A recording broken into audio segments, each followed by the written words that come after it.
তো good morning friends, আজকে আমাদের থার্ড তো আমরা সাজুগুজু করে নিয়েছি। এবার আমাদের ব্রেকফাস্ট টাইম, তো তোমাদের সেটা দেখাচ্ছি।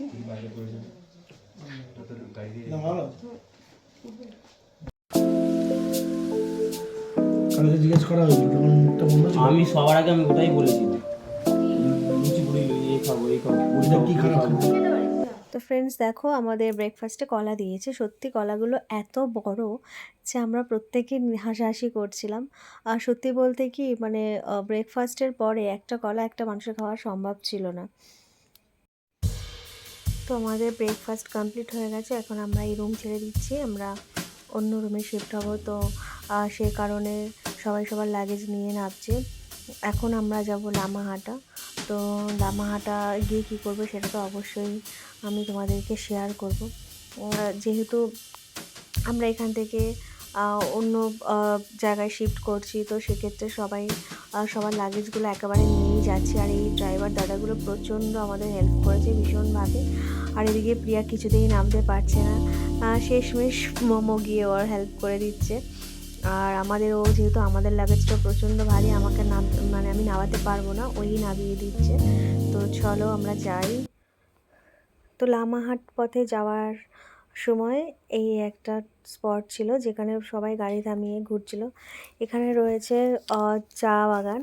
আর আমি সায়নকে বলছি আমাকে একটা শর্ট ভিডিও করে দে, তো করে দিয়েছি। সত্যি দারুণ জায়গা, মানে প্রকৃতির এই রূপ না কাছে থাকলে সত্যি বোঝা যায় না। আর এই যে এনারা চা পাতা তুলছে, আর আমি ওনাদের সাথে চা পাতা তুলছি না শাক তুলছি বুঝতে পারছি না। ওনারা পট করে তুলছে আর আমি একটা ভাঙতে গিয়ে ওনার 3টে তোলা হয়ে যাচ্ছে। তো এটাও প্রচণ্ড একটা মানে আমি মজাই করেছি এখানটাতে, আমার ভীষণ ভালো লেগেছে আর এনাদের সাথে কথা বলে। মানে আমি ভীষণ মজা করেছি এই জায়গাটাতে, ভীষণ হ্যাপি ছিলাম। তো ফ্রেন্ডস আমরা চলে আসলাম লামাহাটা, দেখে নাও। তোমাদের তো পুরো মানে কোথায় কোথায় ঘুরলাম কী কী করলাম সবটাই দেখালাম। তো ভীষণ সুন্দর একটা জায়গা। এখানে একটু ঠান্ডা ঠান্ডা লাগছে, বাট জানি না যতটা উপরে উঠবো ততটা।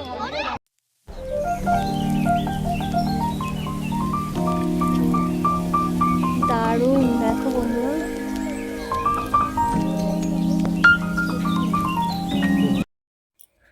তো ফ্রেন্ডস আমরা যাচ্ছি অনেকটা উপরে। লামাহাটায় স্পেশাল হচ্ছে এখানে একটা লেক রয়েছে, তো লেকটা কি লেক সেটা দেখার জন্যই আমরা যাচ্ছি।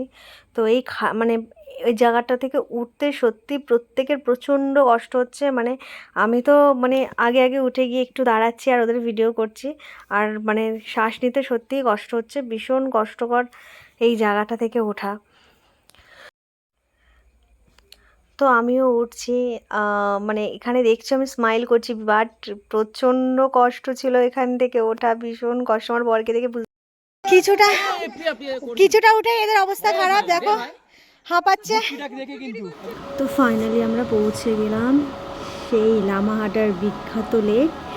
এই সেই লেক যেটা দেখার জন্য মানুষ দূর দূরান্ত থেকে আসে আর অনেক কষ্ট করে এই লেকের কাছে এসে পৌঁছায়। তো আমিও তোমাদেরকে শেয়ার করলাম এই লেকটা। এর থেকে আর বেশি কিছু আমি এই লেক সম্বন্ধে তোমাদের বলতে পারছি না, তো তোমরাই নিজের চোখে দেখে নাও যে কী অপূর্ব লেক, কি সুন্দর দেখতে। তো আমাদের লামাহাটা ঘোরা হয়ে গেছে, আবার আমরা যাচ্ছি হোটেলের দিকে। তো বেশ মানে উঠতে সত্যি প্রচণ্ডই কষ্ট, কিন্তু ওঠার পরে কিছুই নেই মানে। তো আমাদের এখন আমরা রুমের দিকে যাচ্ছি। তো দেখো প্রচণ্ড কুয়াশাচ্ছন্ন, মানে নিমিষে সব ঢেকে যায়, ভীষণ ভালো। তো আমরা তো চলে এলাম আমরা হোটেলে। তো আমরা এখন যাচ্ছি, অনেকটা বেলা হয়ে গেছে ঢুকতে তো খিদেও পেয়ে গেছে। তো চলো প্রথমে আমরা যে রুমটায় থাকবো সেটা তোমাদের সাথে শেয়ার করে নিই, তারপর আমরা খেতে যাব। তো এটা ওয়াশরুমটা বেশ ভালো, পরিষ্কার পরিচ্ছন্ন, বড়ই আছে। আমরা এখানে প্রত্যেকটা রুমই মোটামুটি ভালো পেয়েছি, ওয়াশরুমও খুব ভালো, রুম তো দেখো ভীষণ পরিষ্কার পরিচ্ছন্ন। তো ফ্রেন্ডস যেহেতু ঘুরে আস্তে আস্তে সন্ধে হয়ে গেছে, তো কেউ আর ভারী কিছু খেতে চায়নি, তো আমরা টিফিন করছি চার সাথে ইয়ামি ইয়ামি মোমোগুলো খেতে ভীষণ ভালো লেগেছিলো। তো সারাদিন আমাদের মোটামুটি এইভাবেই কেটেছে আজকের দিনটা। বেশ ভালোই ঘুরেছি, ভীষণ মজা করেছি। আর এই দিনটা এইভাবেই আমাদের কেটে গেল, সেটাই আমি তোমাদের সাথে শেয়ার করলাম। আর লাস্টে এসে মোমোটা পেয়ে আরও ভালো হয়ে গেছে।